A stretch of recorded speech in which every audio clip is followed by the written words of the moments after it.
go!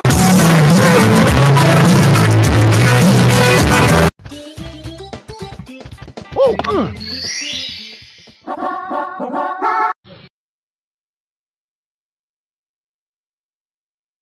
Where'd he go?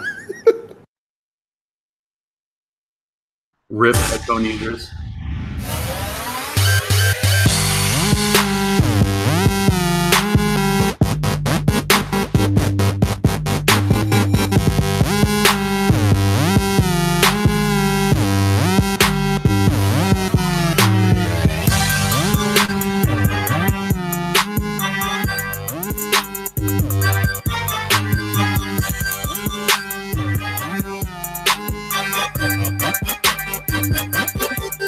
Fuck it, we're doing it live.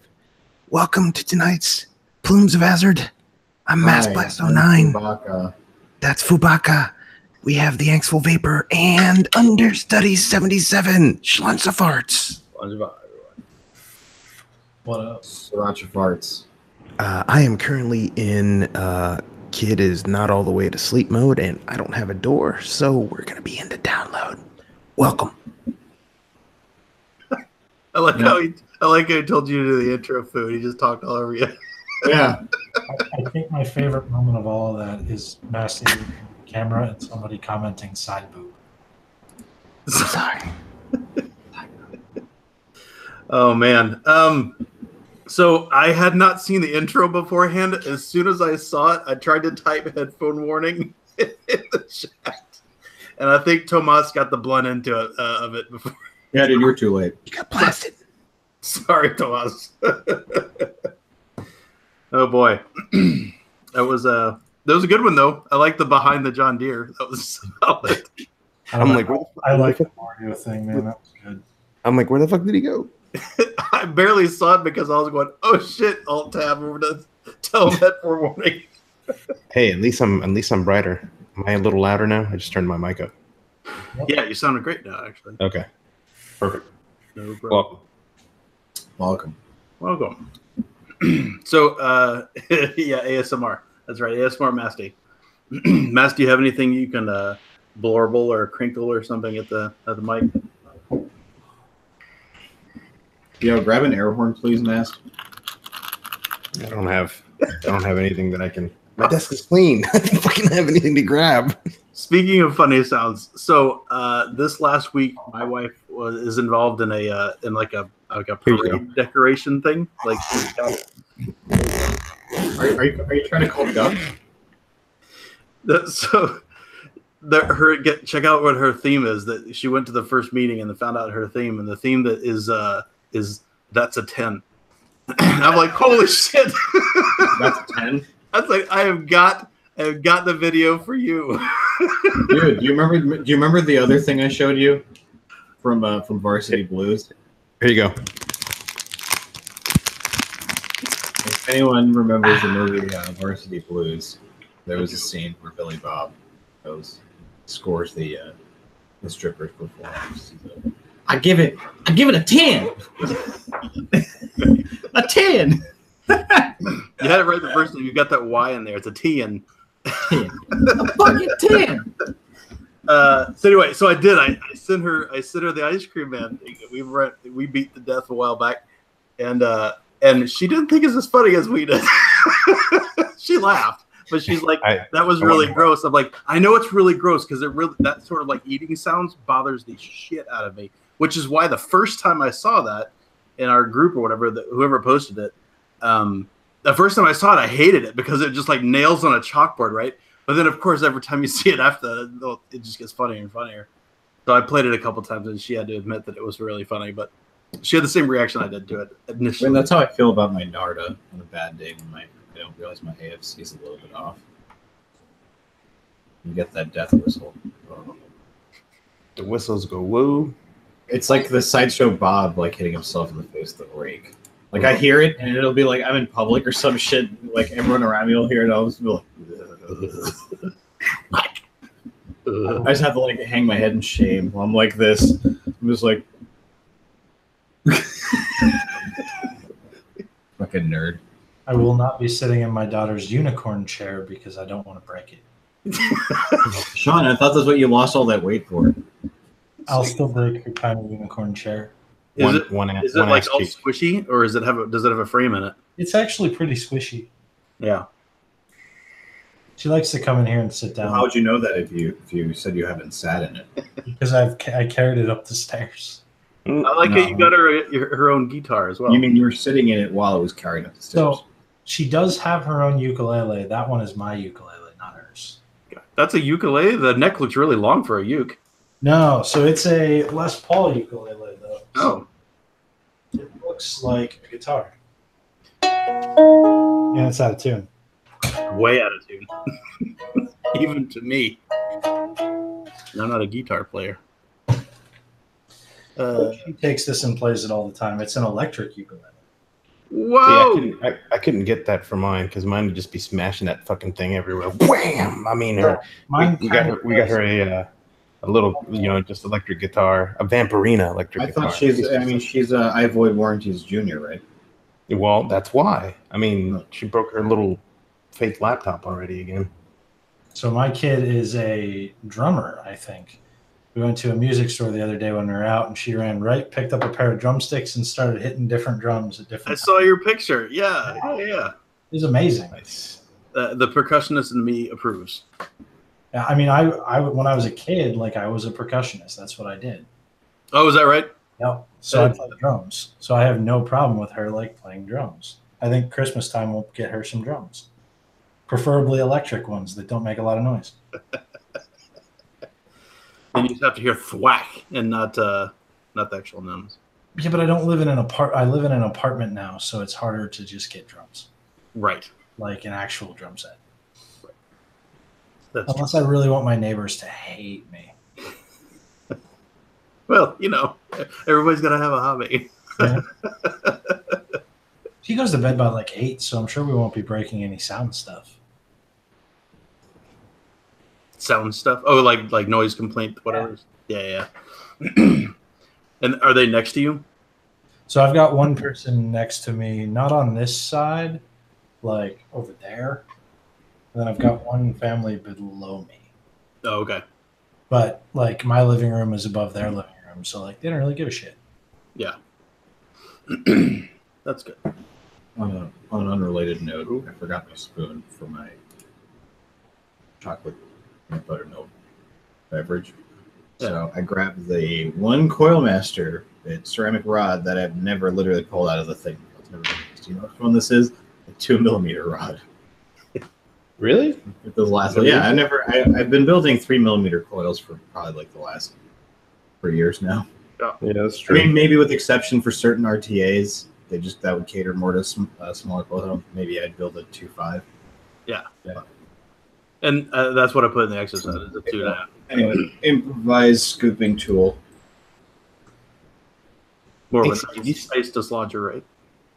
Did you see the post in the Billet Box Vapor Club about that Addy that's square for the inside of the Billet Box? Yeah, the new Otis Addy. Yeah. I was considering not talking about it because it was an Otis Addy. Okay, well. I've got pictures because it's really funny. There's some really funny things about it. Mm-hmm.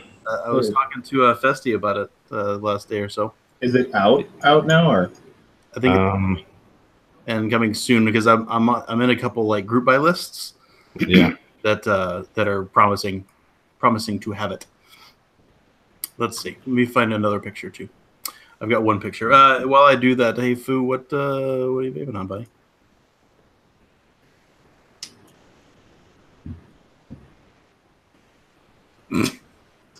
To ask you at an inopportune time. Oh man, this is beard responsibility, man. Yeah, gotta keep it clean. Honestly, just drinking chocolate milk and eating pizza. Those are the only two trying meals. As you have a beard, in my opinion. Mm-hmm. Wings, I guess too, but I don't eat wings very often. But anyway, I'm just rocking the Limo with the Narda clear cap with the almond tip, and there's limeade and a piston in here. I do have to refill soon, so you could get a live eyeball estimation of me mixing it in a dark bottle. Fun. What about you, Angsty? All right, I got a couple pictures up.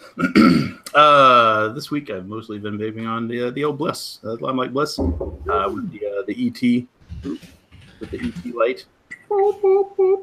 On top of there, I have foregone. I have temporarily let aside the Skyfall. Hey, I got it right. I didn't call it Skydrop this time.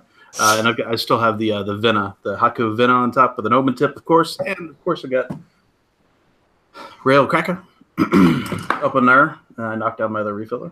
Last but not least, I do have my billet box that does have an exoset in there with the abolishment and an omen tip on there. I did switch up, by the way, and put the omen, my old omen. This is my first omen integrated tip because I had been using on Kyle's recommendation. I have been using the Hellfire Whistle tip. Which I had previously not really cared for on an Addy, but for whatever reason on the billet box I really got to like. It was really quite nice. So I put this old one back on, and it's really weird. It's only millimeters different from a normal drip tip, but it feels huge. It's like a cigar or something in my mouth. It's really strange. All billet box drip tips have always kind of felt that way, though, to me. Like they're all big. But I got used to the post-style one that I've had for a long time that was stolen from me. So the post-style, of course, makes it feel a lot smaller. This was just a straight chimney. And I know some people like that. That's fine. But it just feels especially odd after coming from the post-style and then even worse, the Hellfire Whistle. I do have to say I was never a big fan of the whistle tips, though. I had a couple of them. They never really stuck with me. Me either. This one's been sitting in my my drip tip thing forever. The only reason I did it because Kyle said he liked it. And so I put it on the billet box, and I think the biggest reason was after I got the concave button, which my knuckle just falls into, and it's really, really comfortable. That makes me vape this in a very particular way every single time. I was just gonna say, I think that's why, because like I might go like this, I might go like this. Totally, it doesn't work for that. Totally, it definitely does not do it like that. I completely agree. Which is why it's been that titanium one's been in my drip tip thing forever. But it was kind of nice for this. I actually might put it back on. I need to get another one of the post-out ones. Anyway, Sean, those are the only two things I'm right about. You and inopportune moments. Where's that? Took a drink. Well. Oh, hey, Master, you got a lot of feedback. Or not feedback, you got a lot of hiss. Bolt, R2D2 door, Narda, bell cap, omen tip, abolishment. Okay, that should be better now. Is that better? Still got a bit, you're a little better. It still has a hiss? You have a little noise, but you're better. Okay. I think your gain's just a little high. Alrighty then.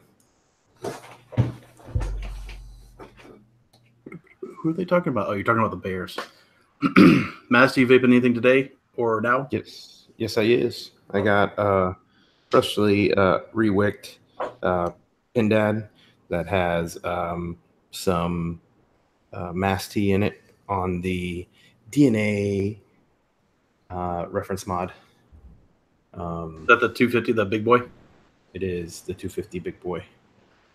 I forgot how heavy this thing was. Yeah, dude. So I carried around a brick. That's what my K-Fun sits on.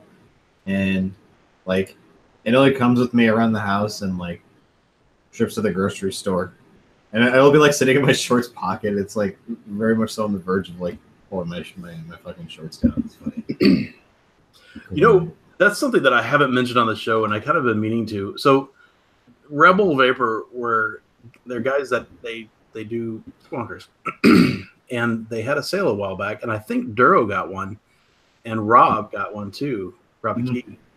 And Rob got his first, if I remember. Yeah, but they sent him the wrong one. He bought the special one, and they sent him the regular printed one. So he sent it back, and they've had it for 2 months, and they keep telling him, "Oh, it's going out next week. Oh, it's going out next week. Oh, it's going out next week." Chargeback. Honestly, I would have done a chargeback. Well, he had to send it back. They wouldn't even send him the right. I know. Once I sent it back, like, I don't know. After, like, one delay, I mean, I don't know. I mean, my side of it's a little biased because I've seen this shit happen so many times. Well, the tricky thing about this, and Duro just mentioned this. The tricky thing about it is it was listed in stock. Yeah. So it's not like it's a pre-order that they paid for. Yeah. And Duro said they did the same thing to him. So it's not like it was a pre-order that they paid for and expected to wait, and then just normal modder shit. I mean, it's equivalent. Well, I don't think it's quite equivalent because on the consumer side, that's a more defensible position, right? They didn't sign up for that. They signed up to have them send them something. Yep. It's bullshit. It's bullshit. I hate the fact they did that. So speaking of speaking of those guys, or not those guys, speaking of silliness, this is the thing that Matthew was talking about. Application window share. Yeah. So this is the new Otis train wreck. So you can't buy the atomizer; you have to buy a whole new tank, right? So it replaces your Boro, and if you'll notice at the top, what they've done is let's see, where's the other picture? They've replaced it with an RDTA. So they've turned and look at it. I mean, this capacity is just brilliant, right? Like, you got to fit at least 2.5 mil in there, maybe. So I'm not a person that hates RDTAs. I think it can be done well, but the cotton is everywhere. Did you put a cap over top of that thing too? What? Did you put a cap over top of that too then? Well, like that shitty little thing goes on top of it, yeah. That's a fucking nightmare. Yeah, it's ridiculous. But so I will say one positive thing about it. The one positive thing is at least you can re-wick it without getting soaking wet, right? Without like pulling it out and having to dry off after. I like the idea, to be honest. I like the concept. Here's the problem, though. The problem is you have to you're taking and I'm just gonna quit sharing that thing because it's fucking atrocious. The problem is you take something that is eminently and purposefully portable, right? This thing is meant to be chunked in a pocket and go. That's why I have one. That's why it was originally invented by the guy. He's a biker and he could throw it in his vest and be go. You take something like this that's meant to do that and you put an RDTA on top of it. The biggest problem with an RDTA is they're not very portable. You lay one on its side and it's not wicked perfectly, it's going to leak. That's what it does. Because in order to get it to feed well, you kind of have to wick it a little loose so the air can do the whole air exchange, whatever. Yeah, it doesn't make any sense. It does not make any sense to me. Not to mention what? Go ahead. No, that's okay. What's up? Jenny, I was going to say another one of the things too is if you can see that coil is bigger than that air hole. Yeah, of course. But that's the thing is they're promoting this thing as a cloud tit chucker, and that's the other funny thing about it. Did you see the positive post in the middle? It's the size of a cardo. So in order to account for, I assume, that much air, instead of doing what they should have done, which is make that center post the positive connection, make it real small and have lots of juice in the tank. No, then they got to make it real big so that you can chuck tits. It's the dumbest idea I've seen in a long time. And the worst part of it is they named it after the same name as an existing vapor product, right? Mm-hmm. Boxer. Except for they added an extra X. Where's Otis out of? Canada. Where are they based out of? I think they're Canada, somewhere. I don't know where. I mean, if they're Canada, then I guess the regs don't hit them, right? I would assume, yeah. Unless vapor products have been classified as hate speech or something. But I mean, I was just trying to find some reason for that to never go to market because it's atrocious. It really is goofy. How much is it? How many? So do we know how many mil it holds with the cotton in there? No, my guess is there's no way it's more than like 2.5, 3 mil. Dude, yeah. Yeah, I mean, because of you've compressed the reusable tank in a billet box you've cut off the top 20% or so, right? You've cut that much off anyway because now it's just an Addy. And then you've still got a big giant thing in the middle of it taking up as much room as a rebuildable Addy does anyway. Plus cotton. And then you have to add the cotton to it because it's fucking RDTA. Now, you don't have to, right? Now, again, in their defense, the way I always thought the best, and Will's the same way. He thought the best way to build an RDTA was with real short wicks, and I completely agree. So you can. I think that's just built wrong. I think you can probably get away with more juice if you build it right. I agree. Other than that, when you're vaping your billet box, you now have to vape it like this. Right. On the other hand, that is a cloud checker, right? So you're going to have to feed really fast, faster than I normally did with the Narca or Narda, the Narta. It's not going to keep up past 35 watts, 40 watts, I think. You're going to have a hard time unless you get that wick just right? So it's feeding fast. There's also not enough air. Well, that's why they've got that giant post in the middle, I think. Yeah, but you're still not going to have, like, the billet box is always going to be limited on the amount of air that it can take in. Giant post or not. Because of those three things. Yeah. Unless you've milled that out or something, or you've or maybe it allows air through the top somehow or something too. I don't know. I mean, the top's all closed off too, though. That's the problem. Yeah. So, I mean, you're not going to get enough air on that thing to push probably much farther than what Fu just said, 35 watts. Maybe. I don't disagree. Like I said, I'm on board. I think it's ridiculous. But I'm sure, dude. I bet you will be so. Like, what's the highest wattage billet box they have in existence now? 60 or 75, right? So I don't even know that a 60 would be able to fucking function with that coil anyway. Oh yeah, that coil is probably a reasonable amount of resistance. Yeah, I just think it's just limited by the amount of air in the Addy. And I feel like I'm probably wrong. There'll be like some dude who's running a fucking triple 28 gauge core alien in his with, I don't know, running it at 45 watts or some shit. Right. There's going to be that person. So. Oh, hello. Oh. Yeah. I before you bring that person in, I have something I need to get playing. So whenever we're ready for that. I assume that is the that's holding on the deck, Festy. I assume, and that way it can get a good negative connection. That's a good question, though. There is that giant screw in the front of it. So how much is that, Addy? Whoa! There you go. Usually it's supposed to mute when you hide someone. It used to. It doesn't do that anymore. What did you say? Besides, I was talking about the screw, but somebody else said something else, and I don't remember what it was. I was asking how much was it? So this is the part that actually shocked me. I was assuming, and this was an assumption, that going on their previous price points, that it would be in the upper hundreds because it was also replacing the whole Boro, but it's not. Apparently, it's like $110. So it's a lot. That's not bad. That's not bad. No, it's not. It shocked me. I think it's fucking stupid, but for what you get for your money, like that, yeah. Vic says 120. So maybe I misread the even 120 for the problem is even at 120, what you get for your money is probably a shittily functioning atomizer that defeats. Well, the jury's still out on it. I mean, conceptually, it doesn't look perfect. Well, I just think it's going to piss juice everywhere. If it doesn't, then it's not going to feed well. So I think that's the problem.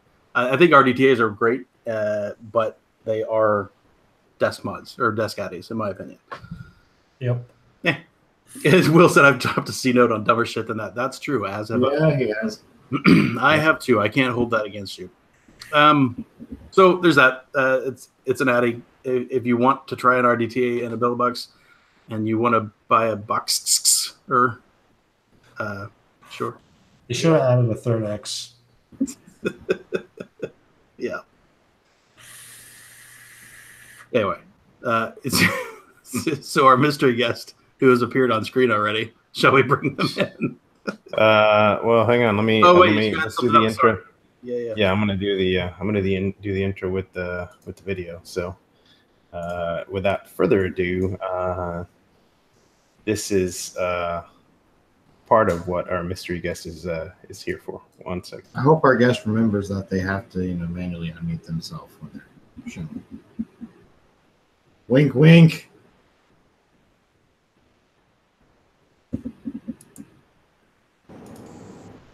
Here we go.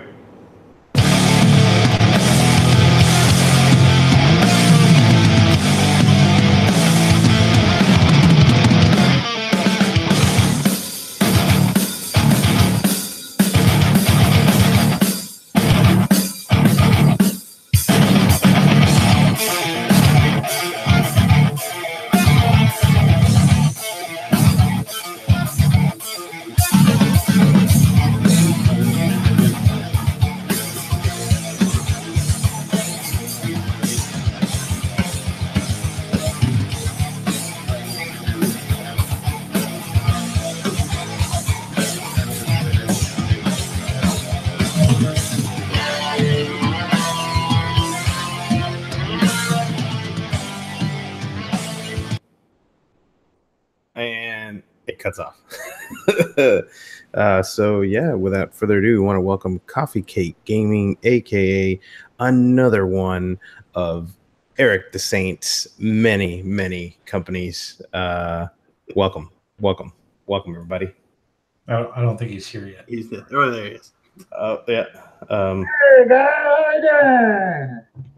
Hey, Wait, is that Broke Bombies? I will say that's the Oh, side when playing the game. That's kind of creepy. Might have you on the TV screen tonight? We can't hear anything you're saying. That's it then. Why? Holy shit! Oh man! I was wearing that. It was so hot. There's a reason you put music over the ad, is that the dialogue would have been awful. Yeah, exactly. Yeah. Exactly. All right. So for everybody trying to figure out what the hell we just watched in chat, here we have Eric, and Eric is kickstarting a new board game, and the kickstart starts tomorrow. So look at that. Look at that art. Oh man. So there's his new game. So he not only brings you the Titan, now he brings you a board game that he's been working on for a while. Some of you know about it. So we figured we'd, in short notice, be like, yo, you want to come in and give us your spiel about your game? So I'm going to give you the quick 30-second Gen Con spiel. There you go. Okay. There you go. As everybody was coming up. So get the mic a little closer so you're louder. I'm sorry, what? Get the mic a little closer so you're louder. Yeah. All right. So, welcome to Jungle's 2 to 4 player land and resource management with card battling elements. You start off with 0, like me. Get yourself $500. Work your way from associate up to kingpin level.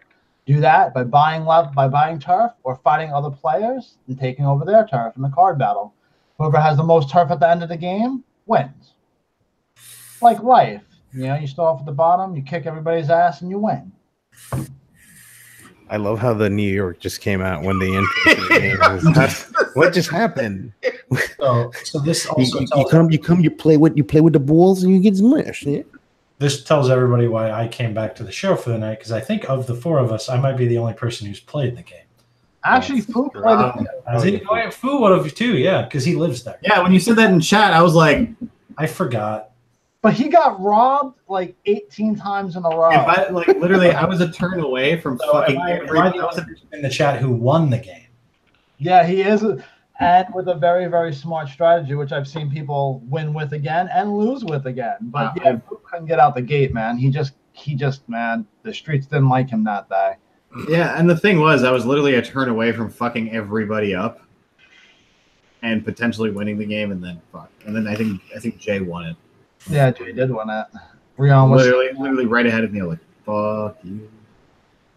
Which we got to do that again. But yeah, I just wanted to, if I haven't been around or you guys haven't seen me, it's because I've been working like a crackhead between building Titans with this man over here and making a game and running around and playing it with people. So tomorrow is Kickstarter. Tuesday, it's going live at 9 o'clock. If you're into board games, if you ever trusted in the dopeness that I bring you in the vaping industry, believe me, it's just as dope in the gaming world as well. And it's been 2.5 years. So here has got you. As go ahead, John.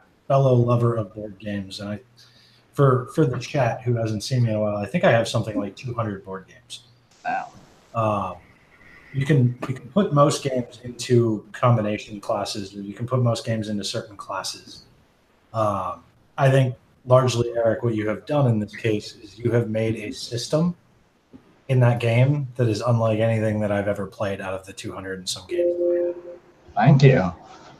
So I think the system in and of itself is going to be huge and has a lot of potential, and the game itself was a whole lot of fun. Thank you, man. I appreciate that. We worked really hard on just trying to make something different with like a tinge of me being a weirdo, you know. And believe me, you played with you down at Philly at PAX. It was super huge help. We played with, you know, we've had a lot of other vapors and friends. Eric, Mr. Duquesne himself. I'm going to give you a shout out. Another person who was extremely helpful in the development through playtesting. Like, if it wasn't for all you guys taking your time out and giving us great feedback and things to change and things to work on, like, it wouldn't be the way it is, bro. So where I will be jumping on the Kickstarter first thing tomorrow. can you walk us through on going from where does the idea to make a board game start up off of? So I was just telling the story the other day with my cousin too. Somebody, like one of the production people who are producing it for us, Panda. Literally, I was sitting in my living room one night. Sarah was away, and I used to be really big into Magic, and I literally was like, "Wow, how awesome would it be if we just really made like a ghetto Magic?" Like, straight up, I was like, "Let's make it ghetto Magic." Wait, Ghetto Magic? I thought that was David Blaine. Yeah, essentially. So before it was Welcome to the Jungle, it used to be called CDP, Cash, Drugs, and Thugs. I'm dead serious. That's exactly Well, that was good job on switching the name. Eric, wait. Eric, do you okay, this is such a New York specific thing, but do you remember Uncle Magic, the hip hop magician? Yes, I do. Holy shit, wow. Only in New York.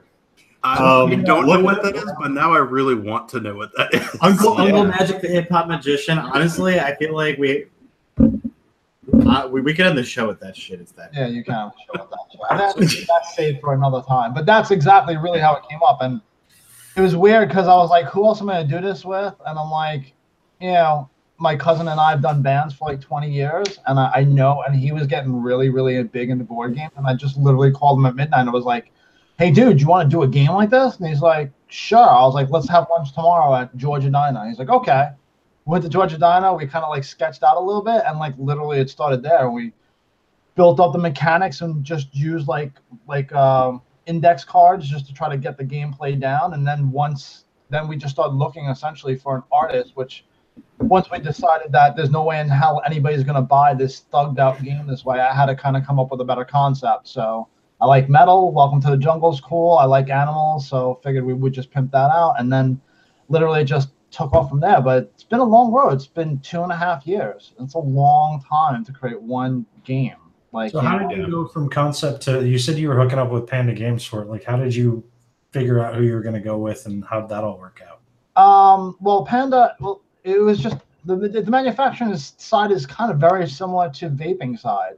Just having different meetings with people over in China, having meetings here with people, going to warehouses, seeing who's going to offer you the best deal, who has the best quality card stock, you know, what they can offer you in terms of, you know, colors, add-ons, accessories, and just sifting through everything. I mean, Panda, we went with Panda only because they have a minimum bar of quality, whereas all these other companies would really want to chinch you out, and I refuse to put any garbage out. You know, it has to be the best that I can possibly do. So, you know, I mean, Gen Con was a big deal too. When it came to manufacturing, we had so many people coming up to us. We sat down with people from the Dice Tower. We sat down with people from Man vs. Meeple, a bunch of different, you know, bigger board reviewers and people that we know that we trust in the industry. One of our friends, James Hudson, from who's now with Skybound. We just, you know, and we sat down with them. We sat down with Lawn Pack. It was, you know, it's just a process. So it's just about finding what works with us, and it's going to work in a time frame. A lot of companies, you know, a game won't come out for 1.5 years. With us and Panda and with everything we already have, we can guarantee it to have it in your hand by June. and that's pushing it back a couple of months. We're giving extra slack in case there's something.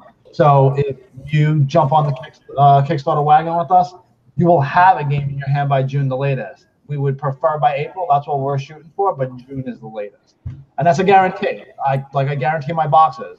You don't have to buy boxes, I make it right. So I remember going to like the Indie Game Festival in Baltimore and talking to some people at Panda about your game, which is why I'm curious. Because I remember sending you their info.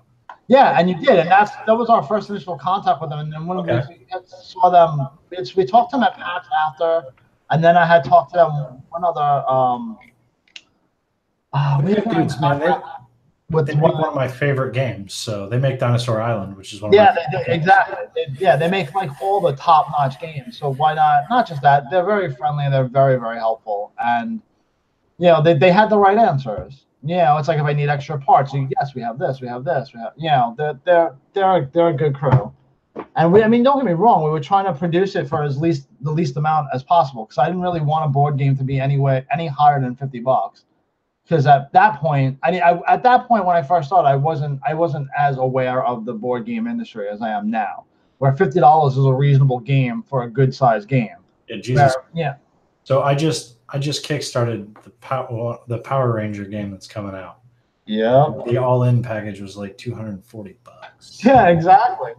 So I mean, it seems kind of small when you think about it in comparison to other things. You know, I mean, we're gonna have stretch goals that are probably gonna put like minis as placeholders and things like that if we do really, really well. But I don't know. I'm excited, man. Like, I'm excited to get every one of you guys a copy, because you guys are all gonna get a copy anyway. Because we're gonna have tons of we're going for the more premium package with a bigger quantity, so we could do a lot more wholesale. Stuff like that. Where's the? How long is your Kickstarter running for? It runs September 18th through October 18th, so exactly 30 days. So I have 30 days to lick everybody's ass.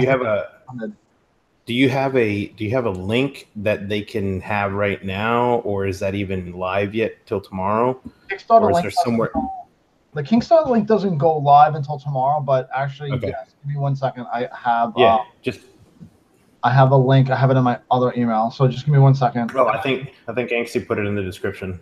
So what's your? I haven't, but I will. Okay. I don't have it, so I. I can get you guys tonight. Get you the link tonight, because like I said, the live link doesn't go now. There's a preview link up. Okay. But I can get you. I'll just give you the main link, because it's better than giving you. So are you saying that the game is going to be under $50 in the Kickstarter? Yeah. So the pledges are going to be $45. Wow. Damn, son. That's for the standard game. And then 2 different tiers. You have like $5 just to help a brother out. Yeah. Mm-hmm. Help a brother out. And we're in the middle of my artist Charlo is making like a gigantic like high def screensaver that we're going to be giving out to people who want to just throw us a couple bucks, with all the characters like in kind of like a Street Fighter 2 kind of stance, all against the wall. We have a regular edition. We have a special limited Kickstarter edition with 3 additional cards.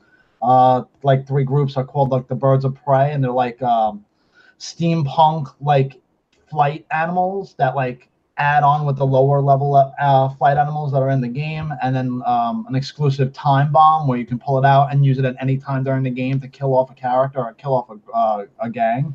So we have like a bunch of exclusives, and we have a bunch of different tiers. So, but yeah, basic tier is $45. The Kickstarter exclusive is $70, and we have tons of stretch goals that we're working at. And it should be fun, man. There's gonna be a lot to offer. So what's your goal? There was a question that Chat had earlier on. It was Rob in chat. So he's like, "You need to tell. Are you telling me that I have to sit down with other humans and socialize?" I know. God forbid. I can't even believe that. Right? The ask I have of you. Have some fun. So it's kind of interesting, because I brought up to the guy that I work with about, Sean had gone to game nights and stuff like that, but I kind of brought up to the guy that I work with. I'm like, hey, do you play any board games, all that stuff? He's like, oh yeah. He goes, every Thursday night, we go and hang out, and there's, board game, meets, and people do Magic and all this other stuff. And I was like, oh, how many people show up? He's like, oh, there's like 80, 90 people that show up. I'm like, holy shit. I was like, that's a big get together. And I was like, well, how long does it last? He goes, well, it's usually, after 5 till like 10, 11 o'clock at night, and I'm like, that's pretty impressive, but again, we're in a high tech, area now. We got Northrop and Harris and a lot of younger people coming in, and that's pretty popular nowadays. I didn't think it was as big as it is. I know some people saying in chat, I didn't know there was a whole board game industry, and I mean, it's huge. Like, there's board game conventions. There's been a couple of years lately that board games have outsold video games. Yeah. Kickstarter, they absolutely destroy. Yep, you'd be surprised. I was surprised as well, as Sean is saying. When I first got into it, I was like, oh, it's just going to be a fun thing. But then when you see the fandom behind it, and not just that, what's even better than that? You are actually getting to see your friends. I am not just hanging out in a Google Hangout with everybody. I am actually sitting there with you, playing with you, and chilling with you. I get to give you a high five. Yeah, when we win that round. Like, there's a lot said to that. I got into it because I was working from home full time and I didn't have a lot of human interaction. So when I remodeled my basement, I remodeled it to take board games, and I started doing board games every other week in my house because I have a kid and I work from home. That was a good chance for me to get to sit with other people and do something. Plus, there's this certain concept of like strategy to it that's a lot of fun. Like, it's fun to like pit your wits against another person when they can see you, because you got to kind of play poker with more strategy. No, I agree. It's like, I don't know. I really don't know. I'm so burnt out from the board game right now. To be honest, this last week has been nothing but me editing video, doing insanity amounts of things, and making meetings. So I want to die. Are you doing tabletop this year too? Or are you doing a booth? I just re-up for Gen Con next year. We're trying to. I wish we would have been able to make SN. I would have really liked to do that. I'm still trying to get into I'm still trying to work something out for PAX. Unplugged in Philly again. I'll be up there again this year. I'm sorry? I said I'll be up there again this year. I already bought my tickets. Yeah, I'm going to be there regardless, but I don't know if I'll be presenting. I think really like the main focus now is just this next month of just us getting funded, and then because we have other games in the pipeline too. So like, we have like an IT card game coming out that we've been kind of like slightly working on. I have this other game called 7 Angels, 7 Plagues, which is like really like all the miniatures and all the shit that people, like you said, Sean, you're going to go $300 in because the package is going to be like ridiculous in its gigantic world. So it's just, I don't know, man. And it's not very, it's a very similar group of people to the way vaping was, at least to me, when I first started going to conventions. I don't know about now, but there was it's similar to what it used to be. It's not similar to what it is today. Yeah, it's like a brotherhood, camaraderie. It's a real friend where you make real friends and you actually keep those friends. And it's not about some money or anything else. It's about the essence of what you're doing there. You're playing board games before. Back up. Rob's got a great idea. I was waiting for the jungle themed Titans. I actually have a Coffee Cake Gaming Titan that he did for me. He said that Matt sent to me. It's green on the back. And that is actually not a bad idea. Maybe I'll work with him to get like different characters from the game. That's exactly what I was thinking. Yeah, it'd be pretty cool. Yeah, it's definitely something I'm looking into. It's just Titan's kind of taken a little bit of a back turn or back seat for like at least the last month in any kind of innovation or doing anything new because of the game. So he's gonna run his businesses. Yeah, man, there's only one of me. I wish I could duplicate myself. That would be fucking amazing. So what's your goal, by the way? Oh, the goal for the Kickstarter? It's 32K. It's not bad because we could have went a lot higher. It was more. We put it at 32K because it's enough to make the game and give us like 5% back on what we put into it, which we've already put like 25K into it between art and development. So it's not about a making money thing. I'm not here like, hey man, give me all your money, I'm gonna be a millionaire. It's like, nah, I want to literally put the game out, make a name in that industry, and then with our leftover stock and things like that, go to cons, be able to put out more games, and slowly build a reputable company.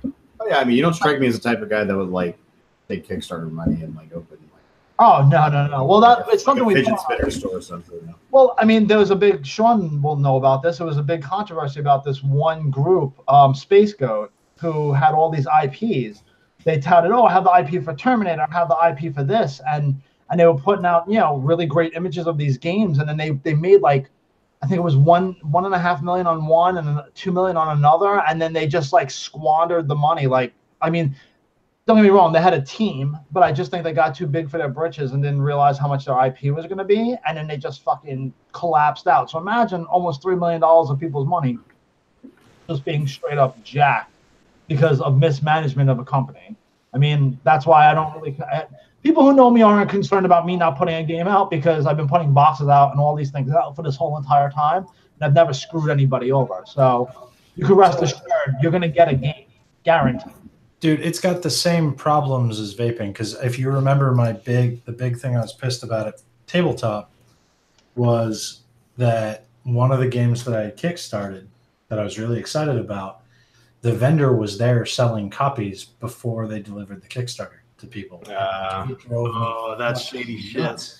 So there was another vendor who was there who did the same thing, and they're one of my favorite vendors, and they make one of my favorite games, Dice Throne. Yeah, Dice Throne. I was there with you. Yeah, I know. But they put out a poll and they said, "Hey, we want to go to PAX. Is it okay if we put out a couple games and bring 30 to sell?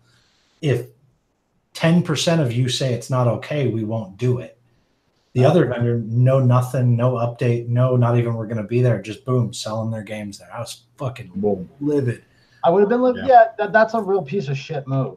I mean, that's just to break it real. That like, these are the people who supported you right from the get. Yeah, like, how are you they help pay for They help pay for it.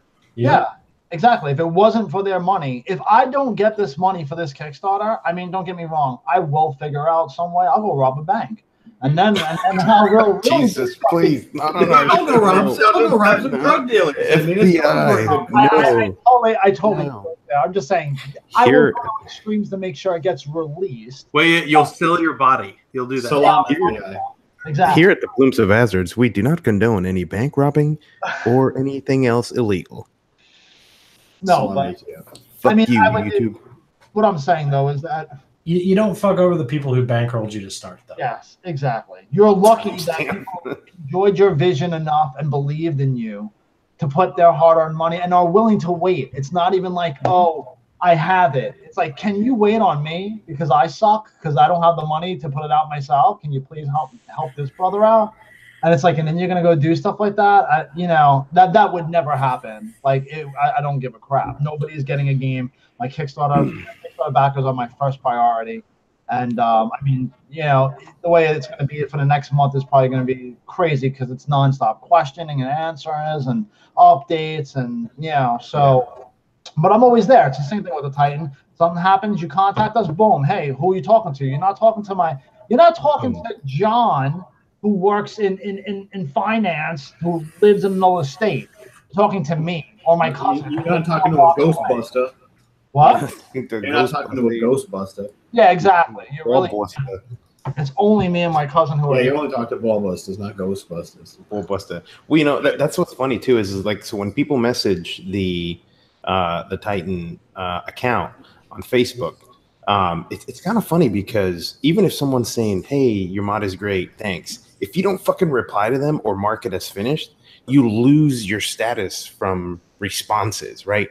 So I'll get a message that comes in, and Eric's usually right on top of it. But if he's at work during the day, because we got day jobs, or doing something, and I see that no answer, I'll go in and answer, and I'll be like, "Hey, this is masked," and Eric will get to you and get you that answer if I don't have it, But that's this kind of thing where, when you're doing a Kickstarter, like, people are asking questions, it's instant. Yeah. To give you guys Kickstarters, because I've never known anybody that actually set up a Kickstarter. And here's my question to you: how are you doing your tiers? Are you just gonna do like the help a brother out one and then just the game, or are you gonna have some super pimp ones like come meet Eric at? He's gonna have a deluxe at least, right? Oh, we were thinking about like really ridiculously extreme ones. Like, right. I was trying to help her. I was like, we should do one at like $10,000. You get a game. I fly you to New York. we live in East New York for a day, and I show you what the real thug life of New York is. Virginia, Brownsville. Yeah, I was gonna say those areas are running out here, man. Yeah, but they that are. shit, But that's why I was like Brownsville and two armed security guards, and then we're gonna go do a drug deal. We're gonna make it. You can take them to the Rockaways too. We here at the Plumes of Hazard do not approve of drug deals. No, Yeah, you can go to like totally extreme and ridiculous. I hope everybody knows. I just know, but like we were trying to figure out the most extreme, ridiculous kind of things. Actually, it's funny because I haven't talked to Mass yet, but I wanted to see. I know he's doing a lot of laser stuff. He's been doing laser stuff for me, and one of the tiers I do want to do, which I'm going to probably put on a little bit later. It's not going to be on the straight off. It might be something ridiculous, but I want to make a custom wood box for it, have it laser engraved, and have part of it be like a humidor for cigars. So like you're like the kingpin, like so you open up the box, you have your little, and you open it up. It would be pretty dope. So yeah, no, we actually really didn't go berserk on our tiers. We kept it to a minimal amount because I don't believe in all the other crap that people do, right? Like they do like there's his back pod. Yeah, that's. So to give you guys an idea of, and this will be adding Eric's game tomorrow, probably the deluxe version, but this is the extent of my board game problem. No, that's about the end of the board games. Oh. And there's a couple other things in there too, but that's mostly board games. But that it's a great, honestly, like it's a really great platform in terms. And honestly, I was surprised because I had always thought of just Kickstarter as like little trinkets and things like that you would buy. Oh, this is a cool little kind of like Rubik's cube that moves itself and blah blah blah. But once I started getting to the gaming industry, it was just like wow, like it. There's only one thing I don't like about Kickstarter, and I don't want to really talk crap about a place I'm going to wind up trying to fund my game tomorrow on. But what I don't like is that it allows bigger companies to do it too. That like companies like 90% of the games that I have backed are successful games. Like people who have the money to bankroll their own game. Yeah, like Simon, shit but like that. Do it because they put out a whole bunch of special edition crap if you do Kickstarter, and that's all overhead. Well, see, what the problem is with that is at least from my point of view, is that even if I can put tons and tons of extra stuff, since I'm a smaller company, I feel like, I know this is not going to be a popular opinion, but I feel like places like Simon and those places who can offer those kind of things should just offer them straight out. Because after I get this company off the ground and I have enough, I bring in money, like I could just put things to market. Like Kickstarter is supposed to be for startups and small companies. Not Simon, who owns half the floor at Gen Con. Like, if you can afford that space and you can have that crew, you shouldn't be on Kickstarter. Yeah, that's for Sean and I have bitched about that a lot. Of people, we have bitched about that a whole lot. But it's guaranteed money for these guys. It's a guarantee that their game will sell enough to be profitable. Oh well, I agree, but at the same time, I'm opposed to it as a concept. Don't get me wrong. Yeah. I do it because I love all the special edition shit that you get from Kickstarts. Like, of all the things that you can Kickstart, like I don't Kickstart video games because it's pointless. Yeah. Those have a much higher failure rate than a board game. Yep. One of the only things I Kickstart are board games, specifically because every board game will have this massive amount of stretch goals and all this shit that you can only get if you do the Kickstarter. Well, that's why they do it exclusive. But I don't know. I still feel like it's like, oh, I just created Eric's, special fizzy drink. But Pepsi goes on there and wants to put out Pepsi Clear number 10, and they're going to ask for $10 billion, and 10 people, people will give them $10 billion, but won't even try my drink. It's kind of. Oh yeah. Well, I mean, they've spent decades building that brand that they could just do that because they have the money. Like I said, it's like they can get people to invest in these projects without having to ask their investors for more cash, and they don't have as strict an obligation to those people. Yeah, that's true. It's just like people are using it as a pre-order system.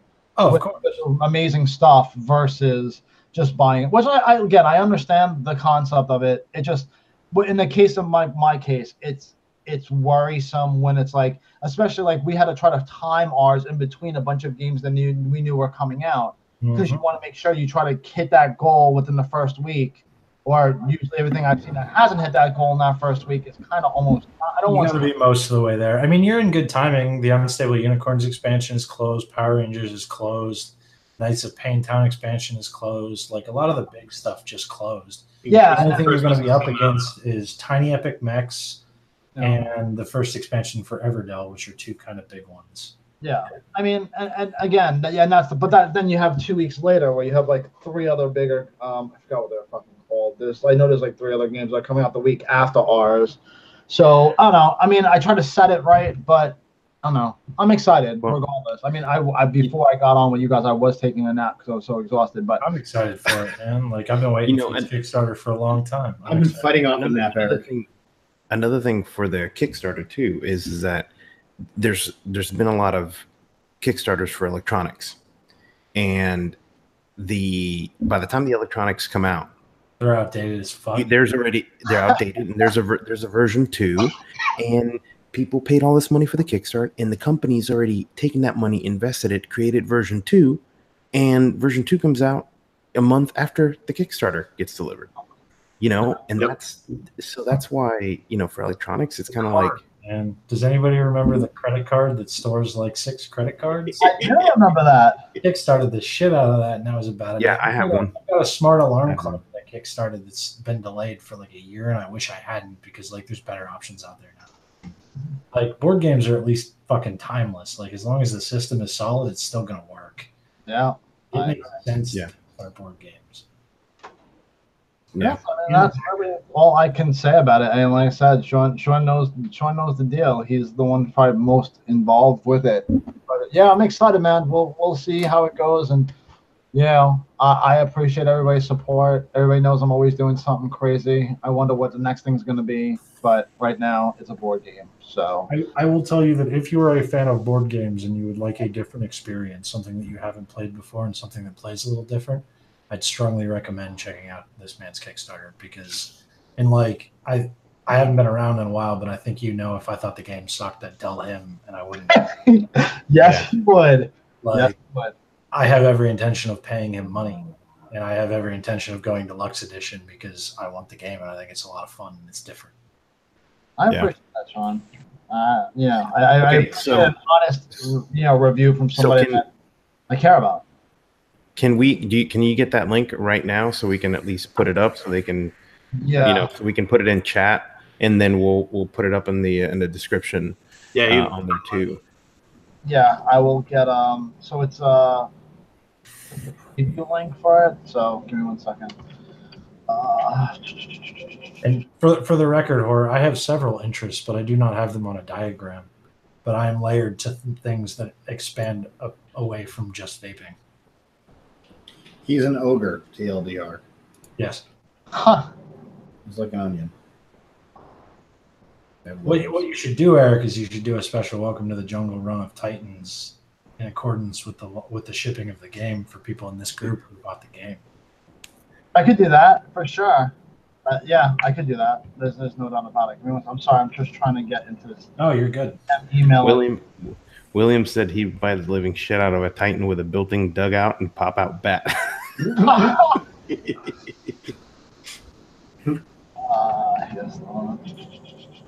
So the other thing I'm really excited about is the concept of this taking off and that system expanding into the same system expanding into other skins.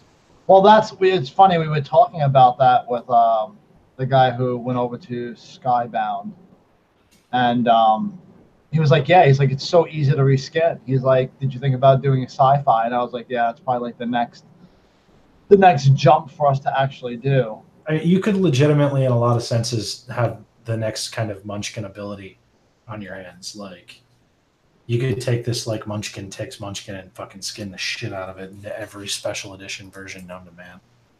Well, it's like everybody who's played the game mechanics on it were like, oh, it's expandable too. I'm like, yeah, and like we've been working on it, which when we were talking with our guy from Panda today, we were asking them if we hit certain stretch goals, we were thinking about instead of doing like the 20x20 board, we were going to do a 30x30 and expand the world on it, and then we were talking to them about being able to do it like corner to corner, but still wrap it so it looks nice and it's like sturdy and the better quality, so that we can just add expansion boards, so it can expand out, or we can take away, or we can add on top of it, so we can change it around so it changes. Angsty links it up on the side chat. And as a guy in general who has 7 versions of Munchkin, like, I see that potential. I do want that epic mini mech game though. I really. So I just got Tiny Epic Zombies in like last week. Corey, oh my god, I can't wait to play it. It looks so good. I mean, Tiny Epic Mechs looks awesome too, but Tiny Epic Zombies looks awesome. The thing that kills me about those games, though, is I always buy the playmat. The game is $25 for the deluxe edition, and the playmat is $30. So they get you. I pay more for the playmat than I do the fucking game. They look for Sean Thomas's. Well, the playmats just make the game so much. Like, the playmats are so perfect with that game. The other problem is the box is this big, and the playmat is this big. Oh shit! So what else has been going on, fellas?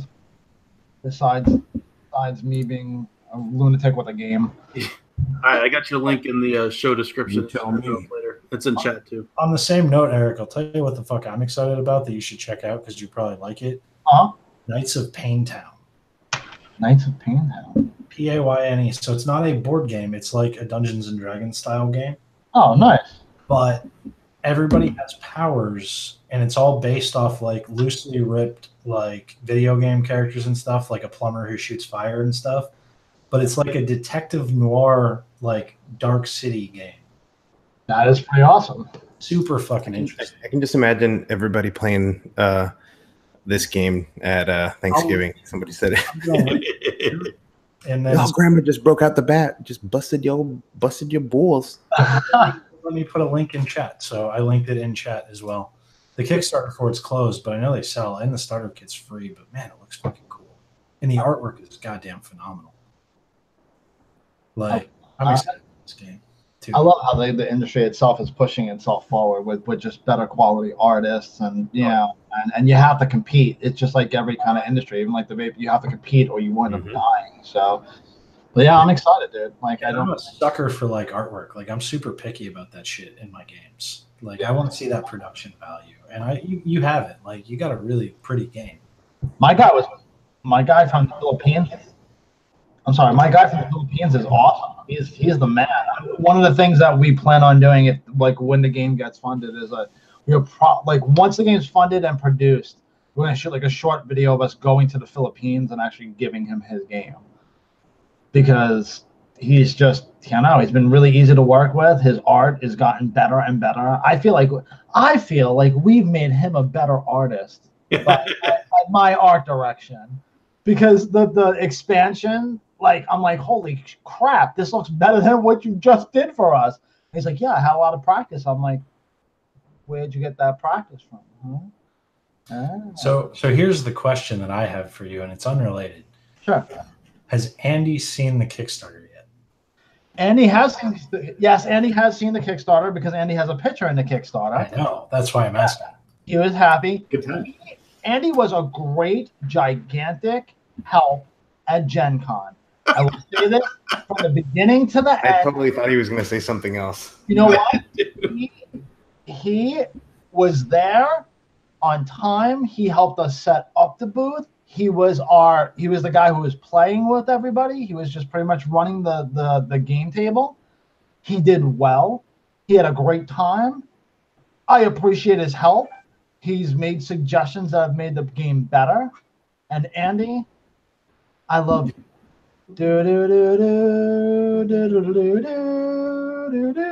No, serious. Like, he was a big help.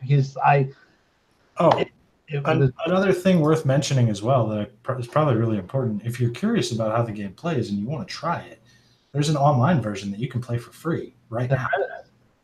Forgot about that. Tabletopia. That's right.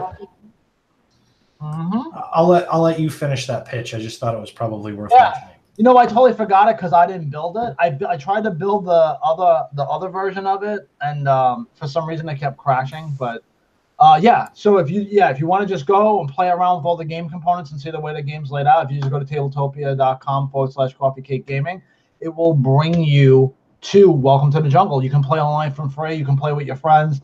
instruction manual is up there. Everything's in the 3D world. I played it a couple of times with different people from New York just to try to test it. So I know. I can't. I'm sorry? I posted it in side chat here, but I can't post links in YouTube. Oh, okay. So somebody's got to post that for the group. Okay. Yeah, it's super cool. So yeah, if you guys want it before you want to try before you buy, we give you the option. So Eric, It was good times. I just pulled up the Kickstarter, and I have to say, from your initial art that I saw, I don't know how long ago, the art does look a lot better. Like, it looks really, really polished. Yeah, he did his magic. I mean, we went through a lot of revisions of things. Yeah. And the hardest part, like, he's the true artiste, where it's like, I have an idea for a character I want to add in there. I want it to be, I don't know, a sloth, and I want it to be a chick. Okay, can you write me a, like, 3-page backstory? And I'm like, okay. And then, like, I sit there at night, and I'll literally write him a backstory. It's like, I need my inspiration. And I'm like, okay, here's some inspiration. It was ridiculous. That was a lengthy process just to get the characters done just off of that. And that's like, in our manual, we have like a couple of pages which actually gives a synopsis of every individual story and like what they did in the jungle. Like, So speaking of the characters, I have to ask: are some of these characters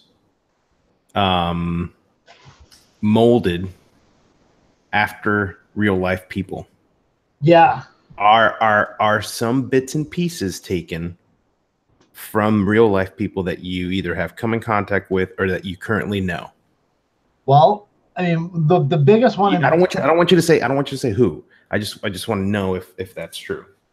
Yeah, but listen, I'm gonna tell one story of one character. Okay. Okay. This is gonna bring it back like old school. Thank God this isn't a game about Mexican grass cutters. No. So there's a character in there named Johnny Bandana, right? Now in this, he's a gorilla who's like kind of like a bouncer. That's his backstory. But I knew this guy, Johnny Bandana, in real life, and he was not a nice guy. But he used to like run a bar in Jamaica. And that's why I called him Johnny Bandana, because he was a bouncer, then he took over the bar, and then he was like a professional knife thrower. And I saw him put like 3 knives into somebody. Like just woof, woof, woof. So I thought that's a crazy story. Like, what? Yeah, long story. But I was like, how can I not put Johnny Bandana in this game? So yeah, he's the closest. He is actually almost like that's the guy's name. That's what we used to call him. He used to hang out at the Brown Jug in Jamaica. So when Masty asked that question, I'm not gonna lie, I went and looked at the Kickstarter and I saw Johnny Bandana. I'm like, hey, I wonder if that's me. But I never put 3 knives in anybody, so it's not me.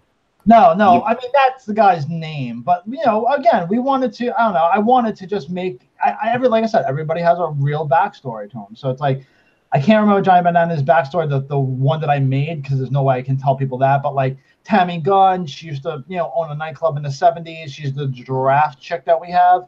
And her husband cheated on her, and she put 2 bullets in him, did it 25 years, and came out and then reclaimed her territory. Like, there's a bunch of, it's not a kid's game. I mean, are you sure? That's the thing. No, but that's the thing, right? These are backstories. Hold on. Every game is a kid's game if the kid can play it. You know what? It's so funny. We had a dad come over during Gen Con, and 2 little ones. They must have been 12 years old, and we rated for 14 and up. So these 2 12-year-olds want to play, and dad doesn't look too happy about this. So come up and sit down. And Andy wasn't there. This was actually the one day my cousin was doing it. And dad's sitting there and he's laughing at the names like Bodega and stuff like that. Like, he knows there's a lot of tongue in cheek. It's supposed to be fun and lighthearted, but it has a serious back end to it. And then, so dad's playing. He's like, I don't know if this was really right. And it was both 2 girls. And they whipped dad's ass. Like nobody's, but we're trying to explain to dad. It's like, oh, well, you could use these sidebars. She's like, yeah, but I could do this. And then I do this. And then I kicked your ass. And then I have like, whoa. I'm like, oh my God, I just turned this guy's kids into like lunatics, telling them how they're going to beat up his father. No, it's probably because they listen to rap music. That's why. It was just funny to see that like younger kids got it and enjoyed it and don't see the darkness for it's a dark back-ended game, but it's very nice and bright. And it's an avenue to shit talk your parent, right? Well, it's like it's Zootopia. It's a GTA Zootopia. Yeah, that's a good way of putting it. Yeah, that's the best way to put it. But yeah, man, it's fun. It's fun. It's fun. Fun times. Fun times. So if we're wrapping up, my last question to you as we kind of wrap up would be, what's your one big thing that you can say, or what's your one last sales pitch to get everybody to go check out Kickstarter tomorrow and pick it up? What's your pitch? I can tell you it's the greatest game in the world. I can tell you it's something you've never played before. I can tell you all these things, and they're all true. But I'm asking you to come play the game and take a chance on me because I've time tested and proven myself in every kind of industry I've ever been in. If you're into board games, you give this a try and you give it a shot. You sit down. We've turned a lot of people who were brought in by the artwork and might have been skeptical about the gameplay. But once they sat there, everybody was always having fun. This game is fun. It's not, you can play it light with a bunch of friends. You can play it heavy and very at cutthroat. You can play it any way you want, but if you're looking to have fun in a different kind of game, with a game with different mechanics than a lot of others, welcome to the jungle. We're happy to have you. Nice. There you go. Nice. Well played. So I do have one piece of vaping news. me too. I got something else. Oh, now you guys have shit to talk about? No, I just said the one, but we didn't get to it. I know. Me too. So I think everybody that's been involved with the vaping thing or been on Facebook and seen all the shared stuff, the FDA recently declared that the teen vaping thing is a quote unquote epidemic. And Dr. F posted a blog post about it. And I thought it was a good one. And the title, it kind of sums it up. FDA has declared epidemic e-cigarette use by adolescents that no one else has seen yet. If you go down and look at other articles that came up before this Dr. F one, you can see that people have the numbers that I keep seeing over and over again is actually that cigarette and vaping amongst even teens is down. Smoking and vaping is down. It's not up. It's not up like crazy. I mean, are they doing it? Of course they're doing it. It's out there. It's available. All teenagers are stupid, and we all thought we were bulletproof back then. But it's not some freaking epidemic that they're trying to make it out to be. And I think this is just coming on the back of, in order to justify their flavor bans and all this other crap that they're trying to pull, or push again recently, especially in the state of California, which has been known to cause cancer itself.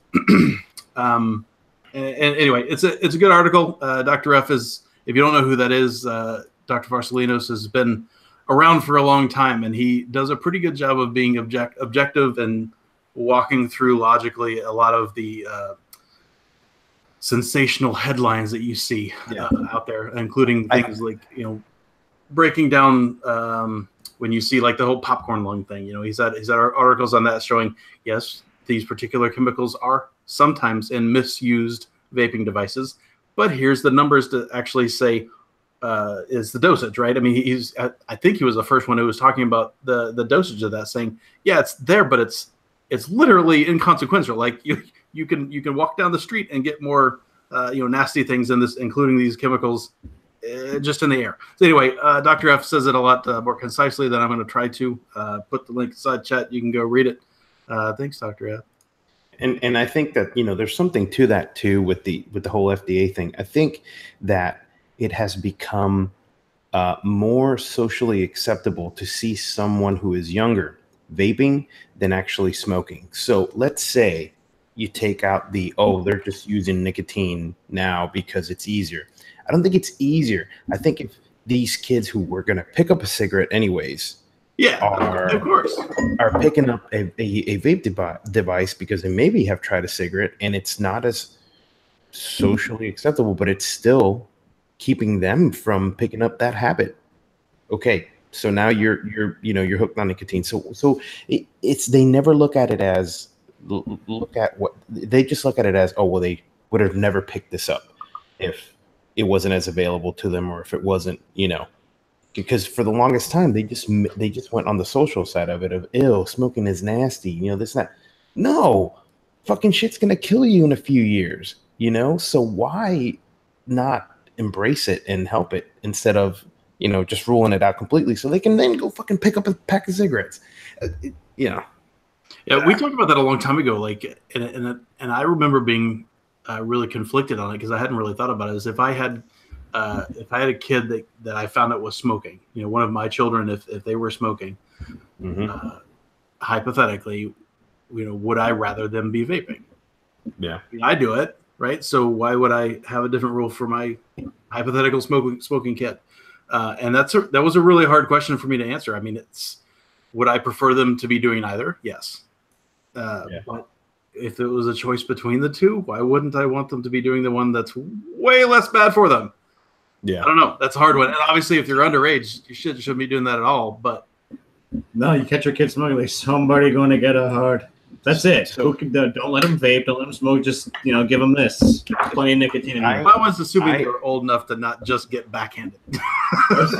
So I was in fourth and fifth grade, and I remember picking up my dad's butts and finishing them. Yeah. Why? Well, because he was smoking, and kids at school were smoking, and I lived in Puerto Rico back then, and it was just fine for even for young kids to be doing it.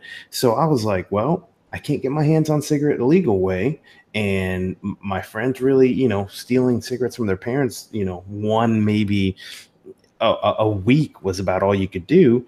So I was like, shit, my dad's throwing butts down. I'd go and pick them up and either try to put them out as quickly as possible or pick them up and finish them right then and there, because he would always go outside and smoke. So he would never smoke inside the house. So that was easy pickings. I'd see him smoking and I'd wait for it. So that right there, I mean, you're trying to keep it from your kids. You're trying to do outside. If it's something that they're going to pick up, it doesn't matter what you're doing, it's going to happen. So would you have rather them, pick up vaping versus smoking? I mean, if I put myself in that position, absolutely.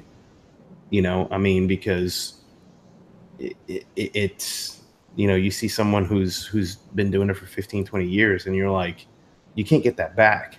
Even though they tell you, oh, you stop smoking, this happens, that's a pretty good amount of damage, Yeah.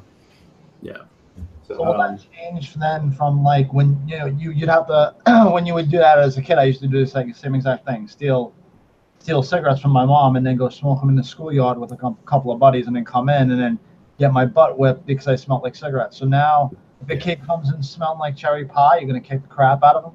You're gonna be like, I was at the diner, I swear. No, you weren't. You were vaping.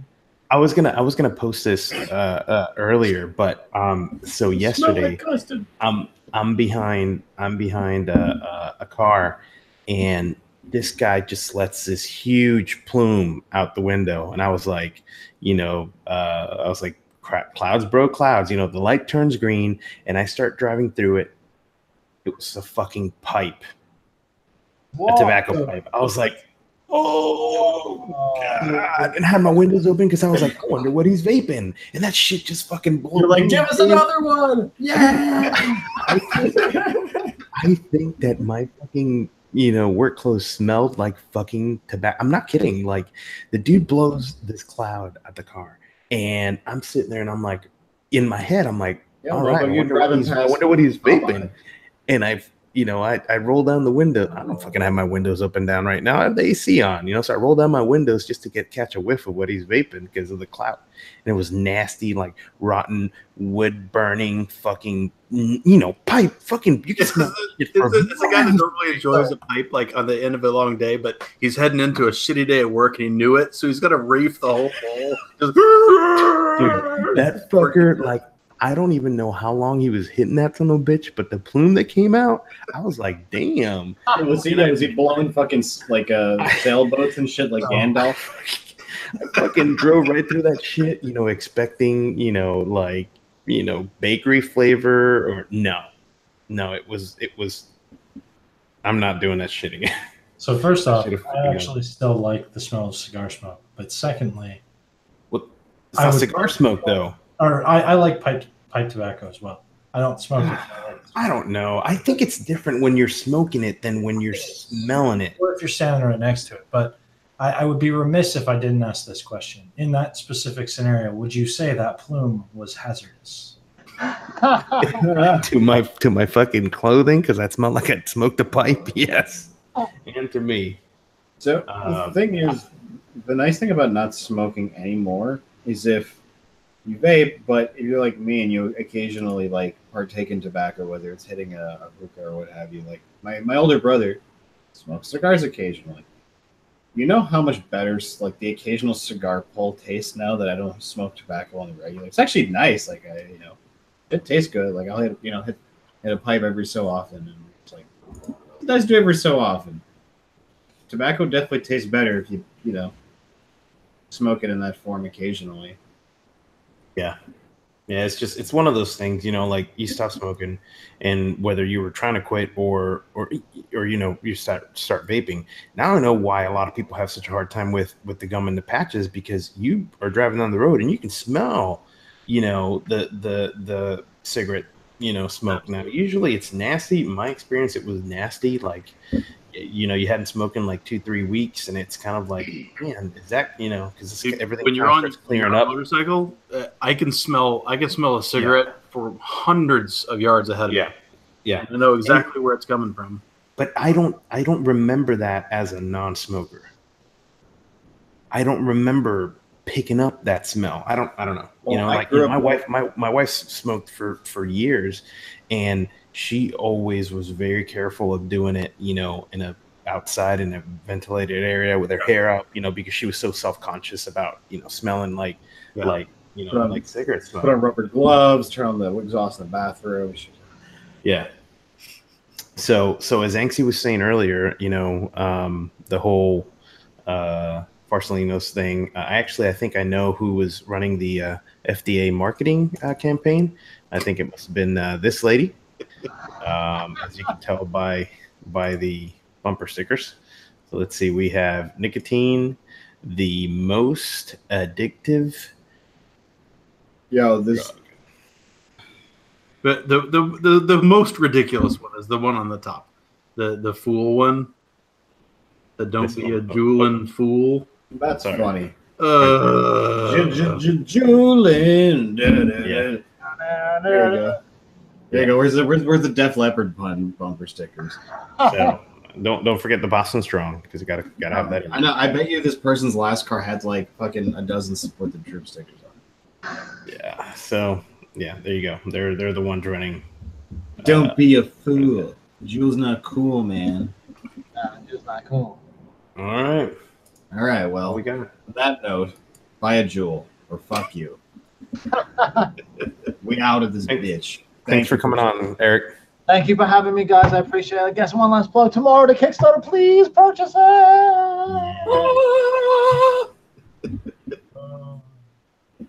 Later. Deuces. Later, y'all. Deuces. Wu-Tang. Wu-Tang Flan.